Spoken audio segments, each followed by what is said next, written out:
I'm DJ Barai. This is A89.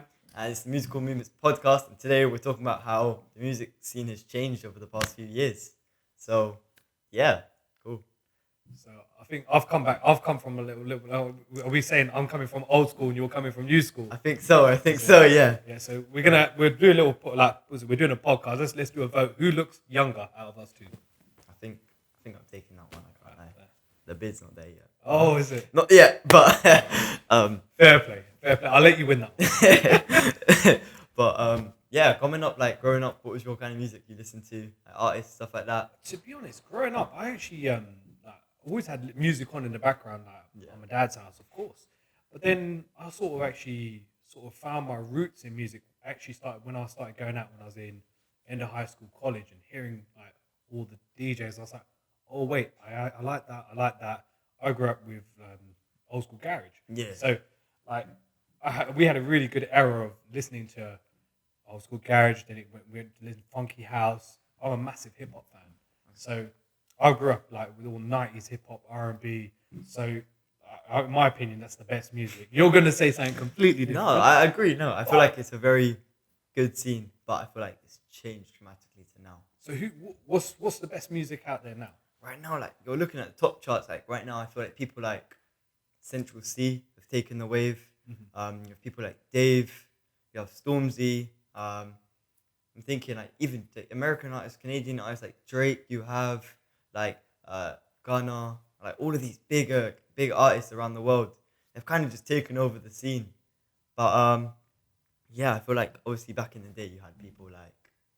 What kind of artists did you really? Back in the day, you're looking at me. Back in the day, like you're a lot more older than me, so roughly. Do you know what? There's so many like brilliant artists, and we could be here for a long time naming them. Definitely. There's so many different genres as well.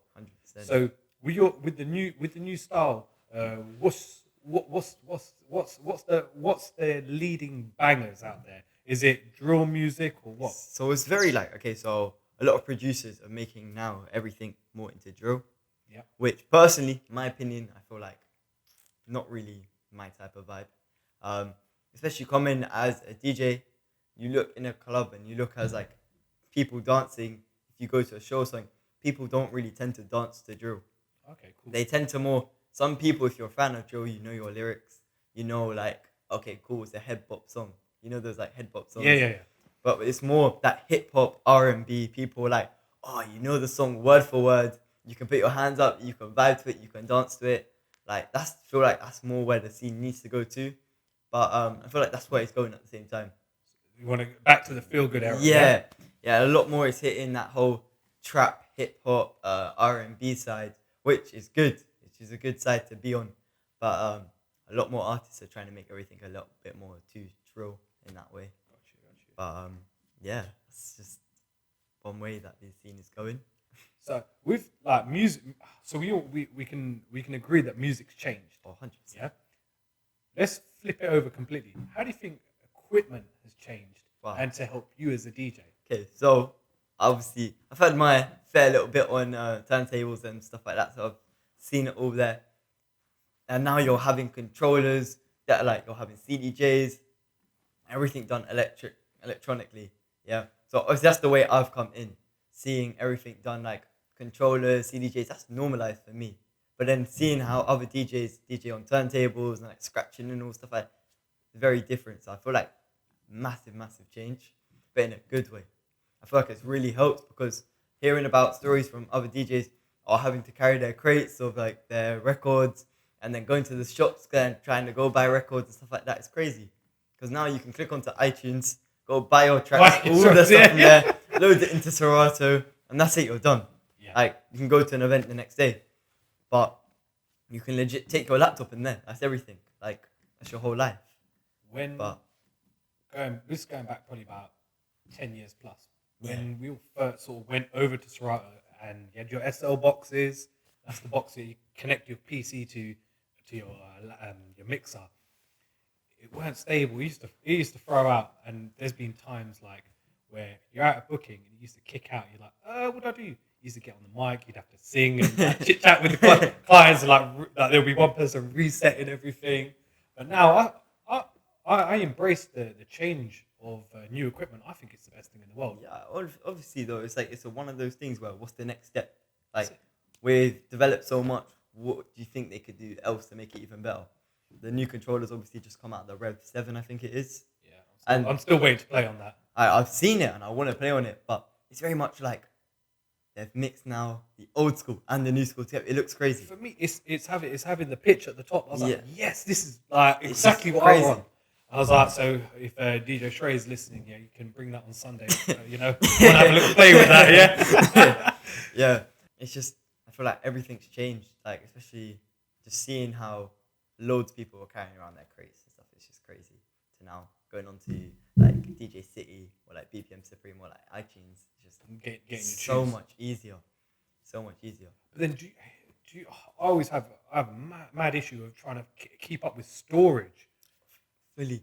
It's, You know, I have to buy a new laptop at this point. Like, Yeah. I'm getting every 5 minutes, like, no more storage. I'm like, what do I do? Because obviously the new computers, you can't just change the hard drive and that's it. cost you bucks. Oh, it's so expensive. You have to put it all into iCloud.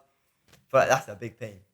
But I think that as a DJ, I think this is something I've struggled with because you look at your archive, and the only thing with your archive is it grows and it grows and it grows. And you think, all right, cool. And you're like, the day you don't put that crate into your music library, you know that's the crate you're going to need at that party. So you can't not have it. yeah, I just feel like it's a bit mad. But it's just.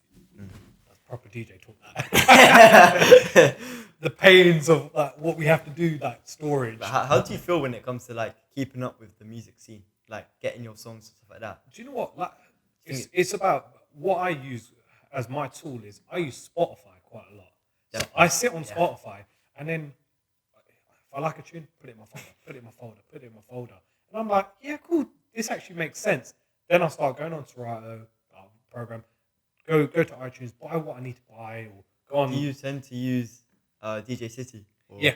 So how do you feel about like having a DJ intro, but then also having an iTunes mix where it's just straight goes into the song? So I don't mind because basically download it and then basically you set your cue points where you want to use it. Yeah. So you make your own of it. And then it's quite cool. I don't mind it. I just feel like some DJs, I know myself, obviously I prefer having that DJ intro. Like, it's just makes life so much easier for yourself. And I feel like, especially with certain crowds, especially if the crowd that you know, that knows their music, having that one song or few songs that it's that same intro, like, I don't know if you know the song Tropical by SL. Mhm. It's that, just the intro to it, it's just on loop. And the crowd goes crazy for that one song. Yeah. Because it's just upcoming. It's like, people my age I know. If I play that mixed with like an old school track, people just go crazy. The amount of time it's been done. That's the origins of hip hop, or what you just said. Exactly. You're taking the intro and extending it. So like, it's a cool thing. So that's why the extended intros really, really make sense because you can actually change it, manipulate it, bring something else into that song, make it completely different, and then pull it out. Bang, your track's in. Yeah. And it's just like your crowd is going to be like, "What the hell just happened?" But I like it. Yeah, a lot of people, they see I feel like a lot of people don't really see what the DJs do. Yeah. But there's a lot more that we do behind the scenes.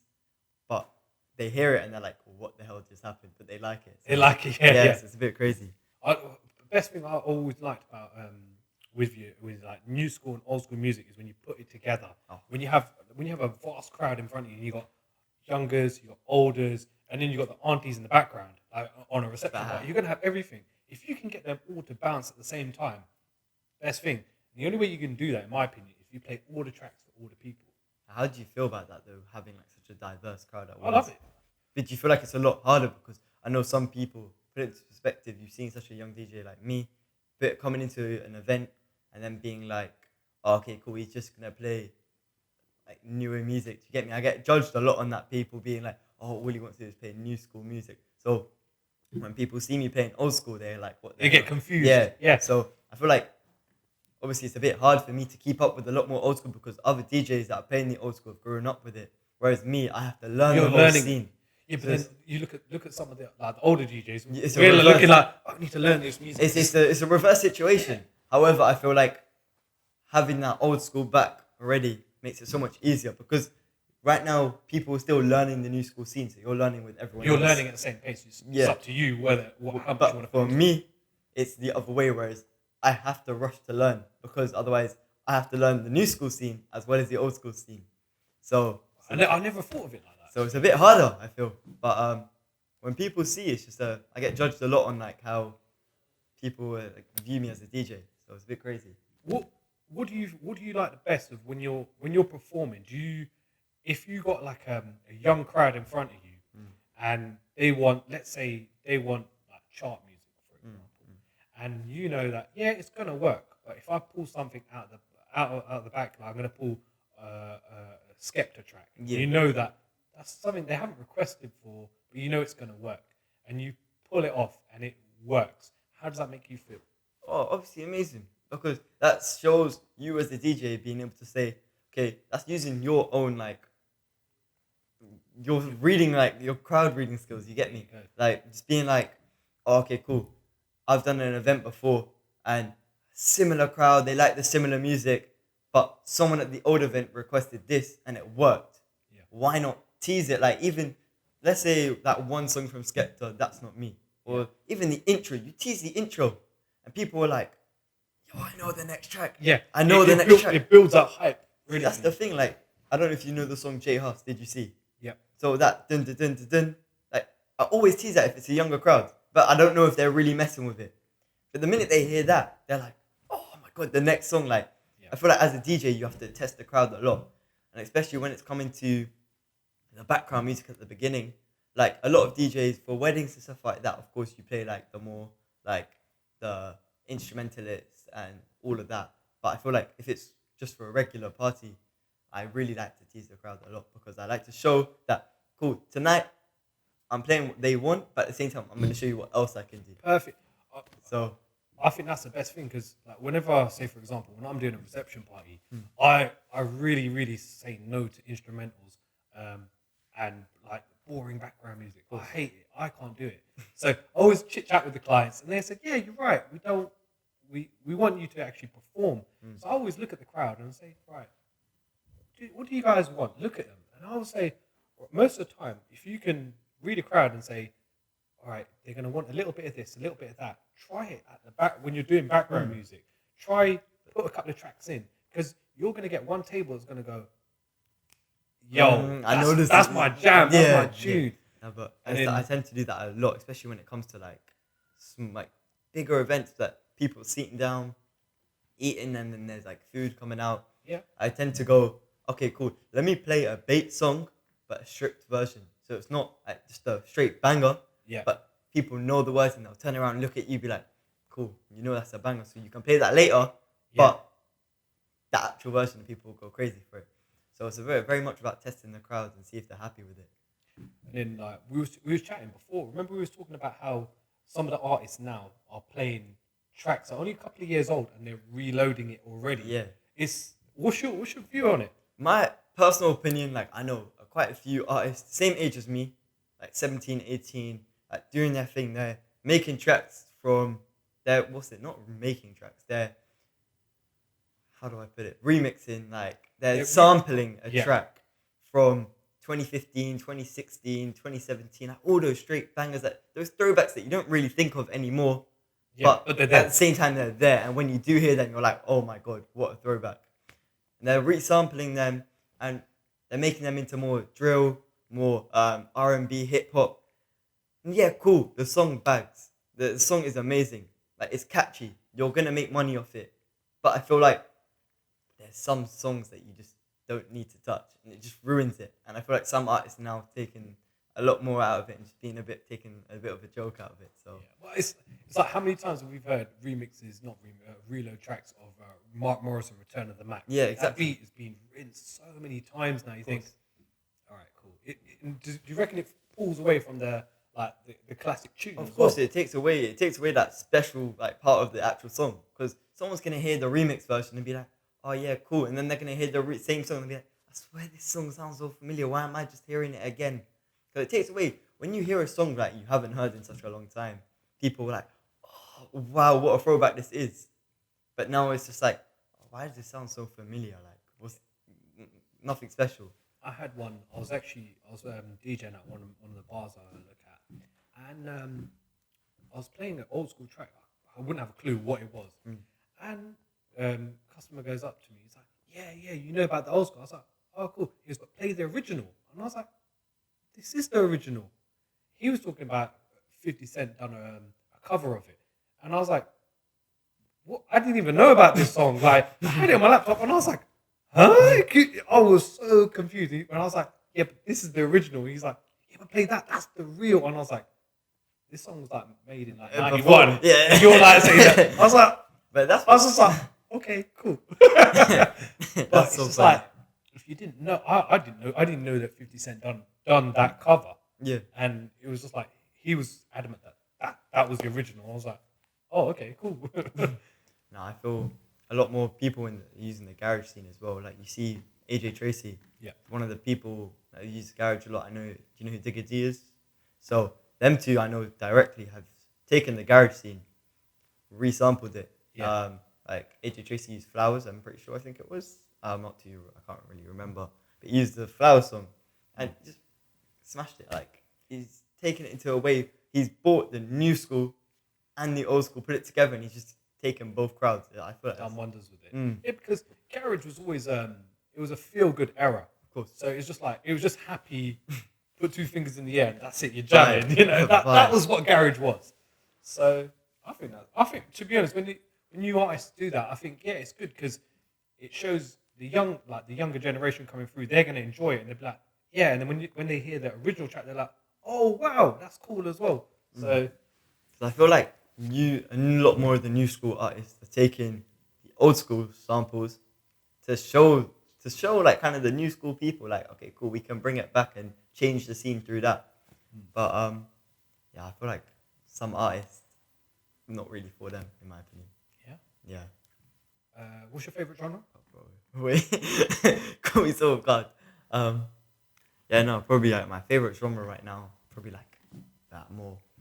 I've been really getting into that house scene, you know, like that house garage, and obviously I really do like the hip hop R&B, the new school side, but I don't know why. I just really started getting into that old school house and garage. Yeah, so that's weird because at the moment on what I've got on repeat at my house, I've got like soft, mellow house music. I've never actually been a fan of it. It's like bar grooves, just chilling, like when you got a good sound system, I'm just like, I like it. I like it. Deep house, like just vibes. But yeah, also was really been getting into that more melodic stuff. Like I really started liking that more melodic, like R&B and hip hop. It's just the way you're able to connect to the lyrics. It's more real rap and stuff like that, so you're able to connect to the lyrics a lot more. But yeah, not many artists are making that at the moment. So hopefully, a few more artists can hop on that.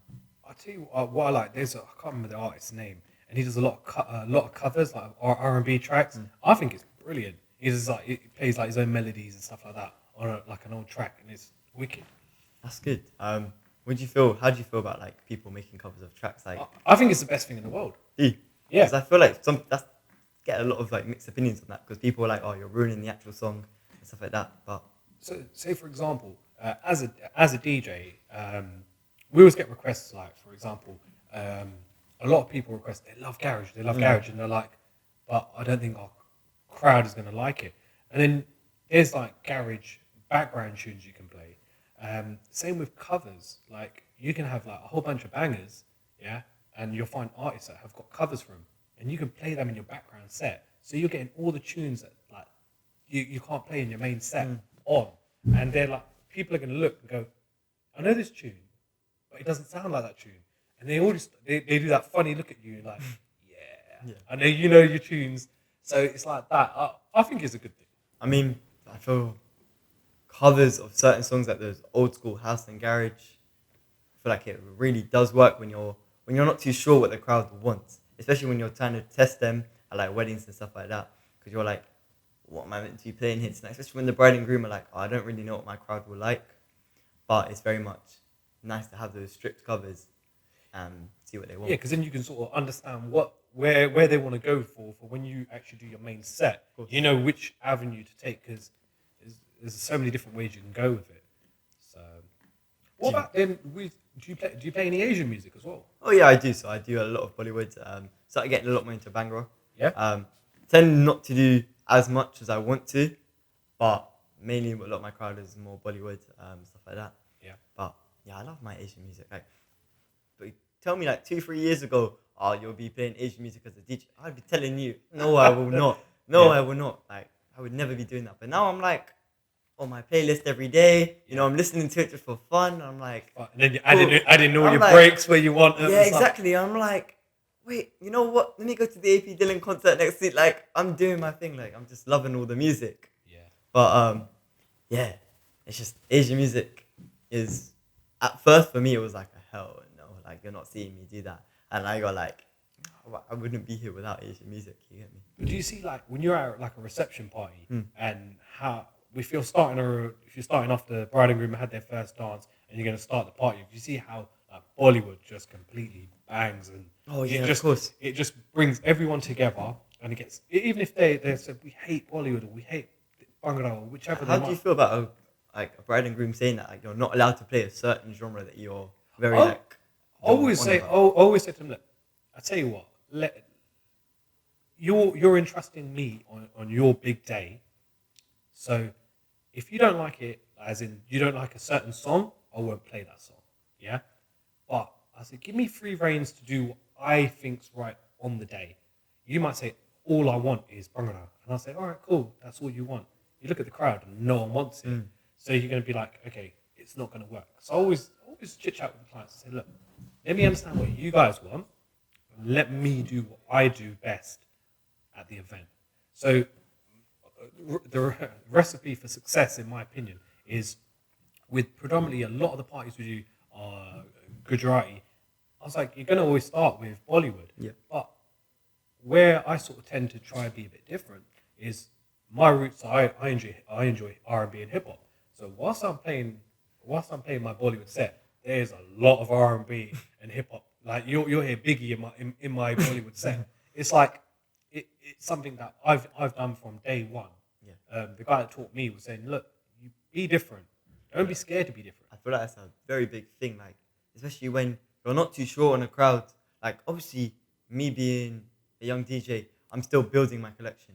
I'm still trying to figure out which songs like will get the crowd going, especially because I don't understand any of the Bollywood songs. Like I don't speak none of it, so like I'm just like The thing is, you don't need to understand. You don't need to understand the vocals of a tune to understand it's Of a course, good song. of course, but at the same time, like that's like saying, imagine someone else like hearing English music and they don't speak English. They're not gonna know what bags or not. Do you get me?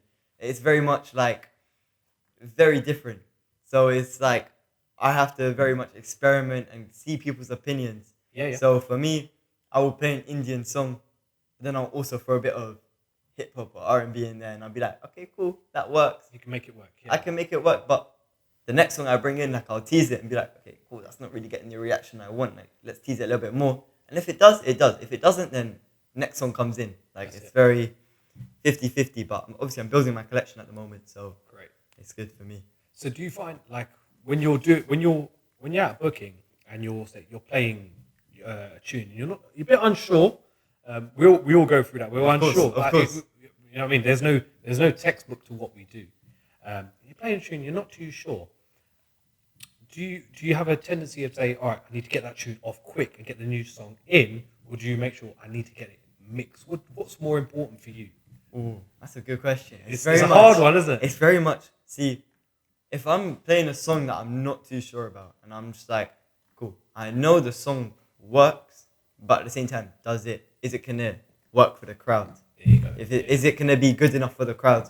And put it this way, if the song is one that no one really knows, I'll be thinking in my head, okay, quickly, let me get this song off, like, quick.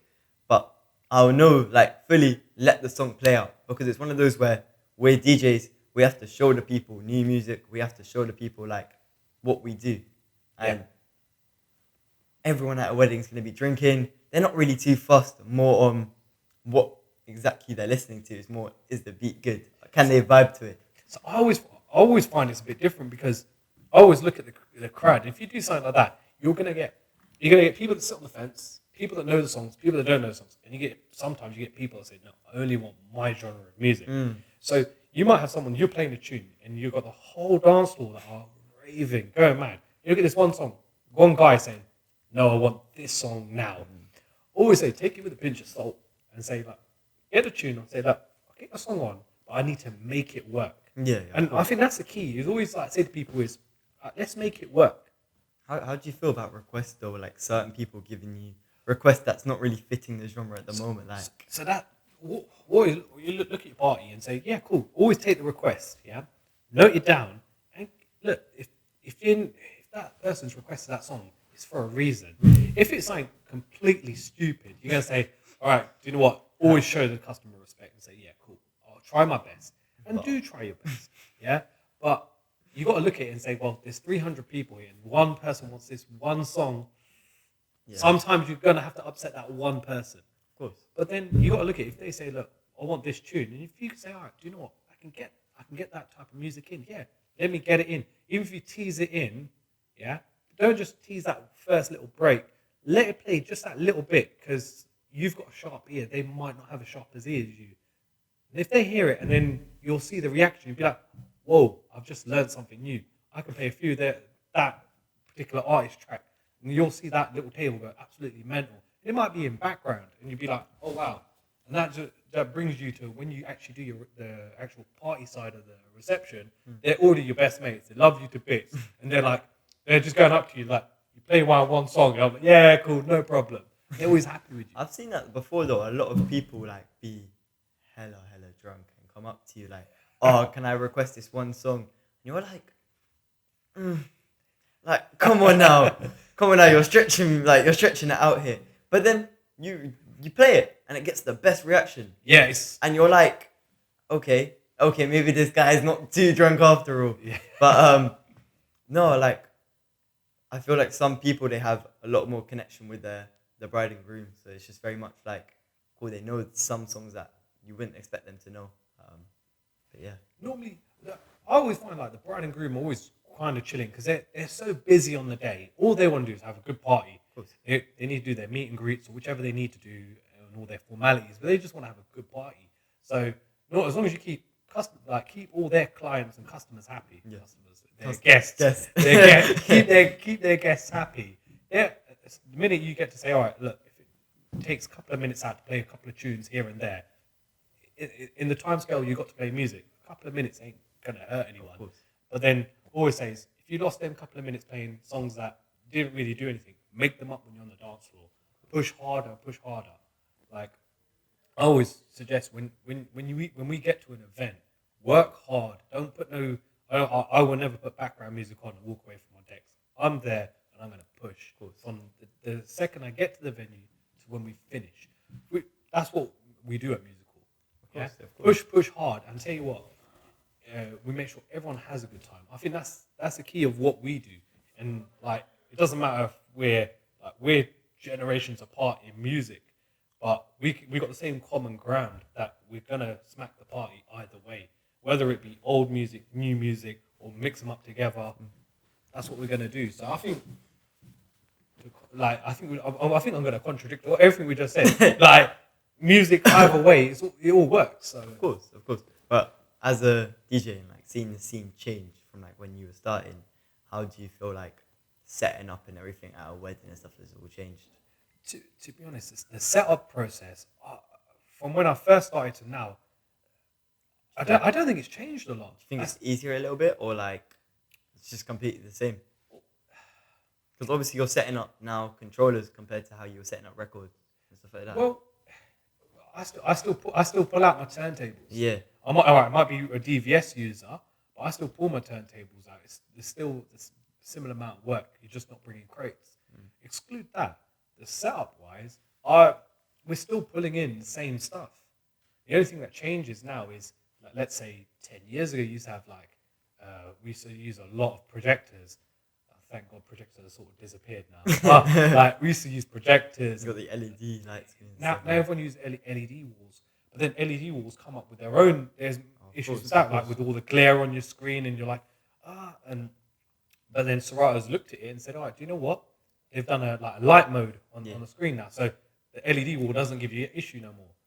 But the change of process, to be honest, I still love the minute I'll wake up. I'm like, I'm itching. I'm going to my booking.